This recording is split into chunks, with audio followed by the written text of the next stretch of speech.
What do you want to know about the coming global... Yes. Before you say that. Dude, I'm fucking ready, dude.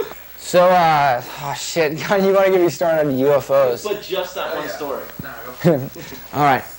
Well, I have a friend that's been working to out like the secrecy of UFOs for like 10 years.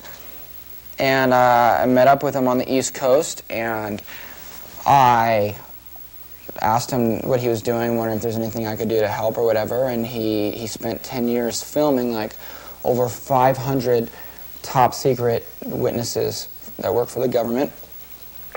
And they all work for like, you know, everywhere from CIA to Lockheed Martin to Boeing Corporation to the Defense Intelligence Agency, the NSA, and the NRO. These are all like spy agencies and stuff, and all these people are talking and they're on camera because they understand that this videotape is what's going to get them to be able to testify in front of Congress.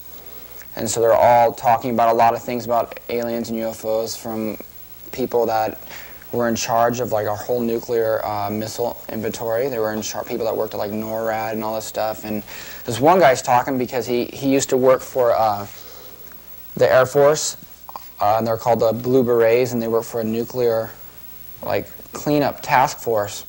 And so they get these pages and they'd fly all over the earth, and if there was like a nuclear warhead that's leaking or something's going wrong, they were the only ones that had top secret clearance high enough to like fix and contain the area where our own nuclear weapons are, because like no one's allowed to see them.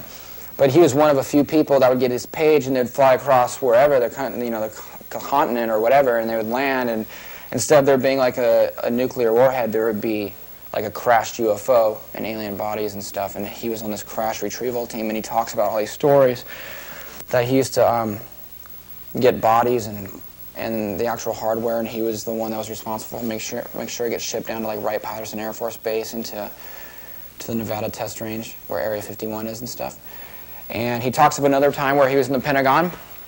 This is the story you want to hear. Where he's at the Pentagon, and his boss comes into him and takes him into a certain area where they go down these stairs to an elevator. Go down the elevator about, he said, probably like 6 or 7 stories underneath the Pentagon. They got out and they walked down this big long white tunnel, and they walk down that. They get in this little car, and the car goes, he didn't say, he said it went like really fast for I think 20 minutes underground. They get out and they walk through another white tunnel, and his boss looked at him and said something. He said something like, "Things aren't always like as they seem," or something. It sounds like a movie, but this guy's like testifying on camera, and pushes him through these 2 double doors. And at that time, he's going, "Why is this guy fucking around?" It's actually kind of probably, it's making me mad. That's what I think he was thinking. But he fell this time after he kind of pushed him, and he got up, and then he saw like this desk, and he saw 2 military officers. And right in the middle on this desk was this little short human being looking type of thing with bigger black eyes. And he said instantly every like little bit of emotion, fear, pain, like happiness, everything came out at the exact same time. And I don't know. And then he woke up in his boss's office, and his boss was trying to make him say that it never happened. But he did that, and has spent his whole career working with like these beings and stuff, and he's testifying on camera. Fuck, I should take you into another room and show you my little collection of UFO books and videos. The testimonies of all the people on these tapes here, and all the people on those tapes comprise like, there's 136 hours of interviews of people testifying about their jobs that dealt with aliens in the military. My rad like books on the secret architecture of our nation's capital. The whole thing's set up, it's all creepy. It's weird. I have the JFK assassination book. The CIA and the mob killed one of the best presidents of all time. I have it in this book. It's crazy. Can you believe it? I know so. How do you Evidence is there, dude. Give me 2 pieces of evidence. 2 pieces of evidence? Yeah. That his brain was missing when he went to the hospital, and then the doctors weren't allowed to do any kind of like weird examinations because all the generals shut them down. You know why? Because there's other bullet holes in the guy's body because there's more than one shooter. It's crazy. They talk about everything.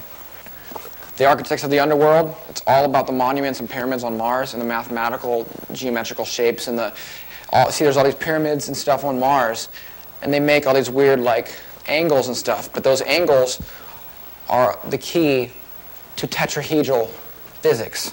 And once you understand the science of that, that's the secret to space travel and time travel. And what's even more interesting, the big defense contractor that does all the UFO stuff, like for the military and the government, is in La Jolla. And out in front of their building, they have two 8-foot-tall Egyptian statues. And one is holding a pyramid in his hand, and it says the past. And one's holding a pyramid in his hand, and it says the future. And they're big bronze statues in front of this company. In this company, I have on one of these tapes a girl testifying how they put billions of dollars or millions of dollars into UFO-related programs, and they create them, and they're fake. So when they get audited by the General Accounting Office of the United States government, it just looks like all the money's going into fucking more helicopters, but it's really going into, like, UFO-related programs. And there's Egyptians in front of the building, dude holding pyramids and saying the past and the future. I have people from the government talking about aliens. They're fucking real, you son of a bitch.